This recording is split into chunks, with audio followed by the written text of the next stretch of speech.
Agar kartangizdagi pullar firibgarlar tomonidan o'g'irlansa va bunga sabab bank yoki to'lov tashkilotining zaif kiber himoya tizimi bo'lsa, pullaringizni aynan o'sha bank yoki to'lov tashkiloti sizga to'lab beradi. O'rtoqlar, moliyaviy xavfsizligingiz uchun 1 daqiqa vaqt ajrating hamda ushbu videoni yaqinlaringizga jo'natib, ularni ham ogohlantirib qo'ying. Davlat rahbari tomonidan qabul qilingan yangi qarorga ko'ra, endi kiber jinoyatlarga qarshi jiddiy, aniq va tizimli kurashish boshlanadi. Birinchi navbatda, agar shaxsiy ma'lumotlaringizni, ya'ni nomingizdagi SIM kartani, bank kartasini yoki elektron akkauntingizni kimgadir bersangiz va u inson jinoyat sodir etsa, siz ham jinoyatga sherik bo'lasiz hamda ma'muriy yoki jinoiy javobgarlikka tortilishingiz mumkin.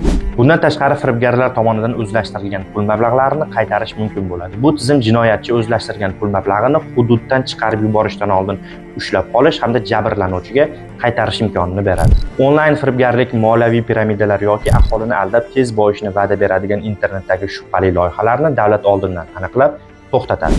Axborot tizimi zaif bo'lgan tashkilotlar jamoatchilikka e'lon qilinadi. Ya'ni qaysidir bank yoki to'lov tashkiloti xavfsizlikni ta'minlay olmayotgan bo'lsa, bular haqida alohida ro'yxat tuziladi hamda ommaga e'lon qilinadi.